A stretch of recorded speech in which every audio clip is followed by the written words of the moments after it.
Can Katy Perry still salvage her 1-4-3 era? You can do it. You go, girl! This is the era that has had the worst initial reception for any Katy Perry album. And some may argue that her last two albums were already considered to be relative flops. And I just want to say, I'm not a Katy Perry hater in any way. I'm not out here trying to spread hate against her. But there's just no denying that Katy Perry's first few albums were so iconic that it is not something that it's not the type of reception that is easy to replicate. It's not weird and or shocking that she hasn't been able to recreate that same level of success. And unfortunately, Women's World brought forth a lot of hate for Katy from different angles. On one side, we have the fact that she's working with Dr.Luke. And on the other side, we had that the leading single was just all around not a good song. And it came paired with a music video that didn't do it any favors. If you want more details about this and to understand why Katy Perry chose to work with Dr.Luke, or if you're like, who's that? And I don't understand any of the situation,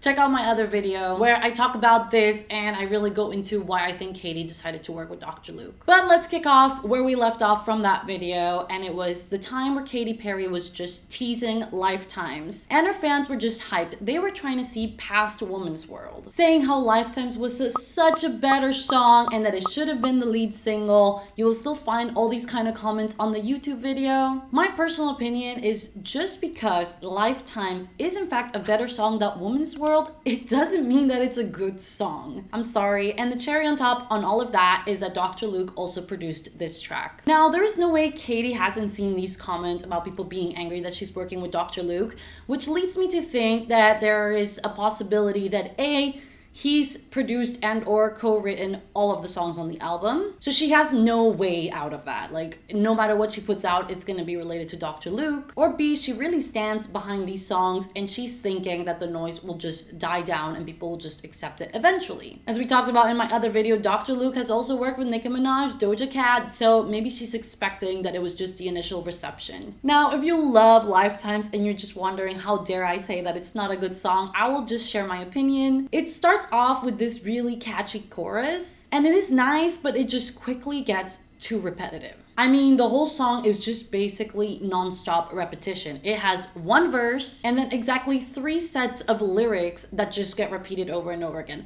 Now, it's not that this can't work, and this is quite common in dance music, that there's just a lot of repetitiveness, but for me, it just came across as really generic, and I quickly grew just tired of it. But again, this is just my opinion, and it all comes down to personal preference. Some in the shots of the music video are so beautiful, like Katy here, I just love how that looks. And there was a whole drama that it was rumored that they filmed in like a protected beach, but it came out that they did have permits, so I'm not even gonna bother going into that part of the story. Unfortunately for Lifetimes, it just hasn't been performing well either. It has 13 million streams on Spotify compared to Women's World having 30, and I know obviously Women's World has come out for a longer period of time, but what this tells me is that even though people were more enthusiastic about Lifetimes, it just wasn't enough. The song debuted at number 15 in the Billboard Bubbling Under Hot 100, so that is not the Hot 100, but the 100 under the 100, meaning it didn't even make the top 100, and it managed to stay on the Bubbling Under Hot 100 only for that 1 week of release, which means the streams must have very quickly dropped down.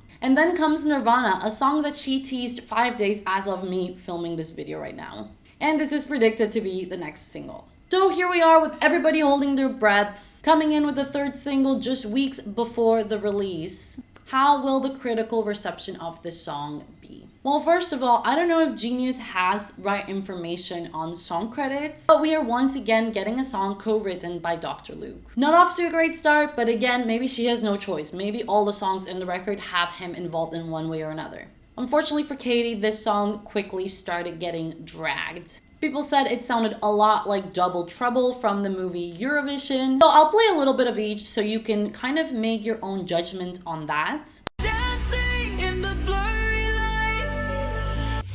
Hey baby, when you look at me. I mean, I hear it a bit, but some people are going as far as saying that it's identical, and I don't know about that. I will put a card here somewhere if you want to watch another video that compares them maybe more closely. There was a rumor that the producer of the song from the Eurovision movie himself posted on Instagram about this, but he quickly cleared up that those screenshots were fabricated. Maybe he did post those stories and then quickly regretted it, took it down, and then said that he never did that. I am curious if anybody actually saw for a fact that he posted a story criticizing the song. Him saying that these screenshots are fabricated is not stopping anyone from talking about the similarities behind the songs, and still that fabricated screenshot is being sent around. Meaning that Nirvana is also off to a bad start. You could even say worse than Lifetimes, because at least for Lifetimes, people were excited about it. I personally think that Nirvana already starts off sounding better than Lifetimes, just from that brief sample that she teased. But it is still kind of generic lyrically, which again, for dance music, that's kind of normal. To be honest, I think I'm just not a fan in general of the dance sound and production of the music. Again, this is not hate, I think this is just a personal preference, and whether this was a Katy Perry song or a completely different artist, I would have the same feelings about it. But I do feel like the general reception will often also be influenced on the fact that it's Katy Perry.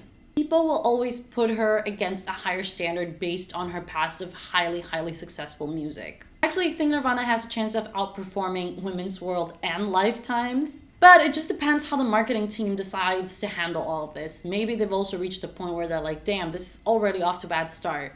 And I don't feel like there was a whole lot of marketing behind Lifetimes. So, can the 143 era be saved? Can it still have its moment? The simple answer is yes. I mean, we saw it with Ariana Grande. Yes, and was widely hated. And when the album dropped, everybody loved it and ate their words. That said, Ariana didn't work with Dr.Luke, and the songs on the album were completely different to Yes and in a way that people were like, why did you even tease a song that was so out of this record? So she gave the crowd a taste of the album that wasn't quite in line with the album, and people were just glad that the album was different. In this situation, I think it's gonna be a little bit harder for Katy.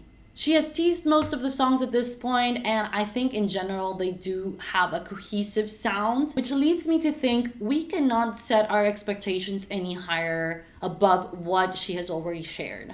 And it's looking like Dr.Luke is in fact very heavily involved. So for those refusing to stream this album because of Dr.Luke, that's not going to change. So yes, it's possible, but unfortunately at this point, it's very unlikely. But of course, Katy has her fans, people that will stand behind her no matter what, and I'm sure there's a lot of people that are really enjoying this album. But will it have the same kind of success that we saw with California Girls? No, it will not. And I mean, it was just a bad move from her side to work with Dr.Luke. I understand why she did it. Again, I have a video talking about that. Maybe she or her label pushed for it, thought that Dr.Luke would be her best chance at getting a successful comeback or like a strong comeback, because said first few albums that are iconic are also produced and or some songs are co-written by Dr.Luke. But I think she wouldn't have been facing so much backlash if the music was good and was resonating with her audience. I mean, people would have still been pissed, and I'm sure there would have been some boycotting, but I think people would have been able to oversee it a little bit more if they liked the music. Now, only time will tell how this era will unfold. What are your expectations for this era? Will it be short-lived?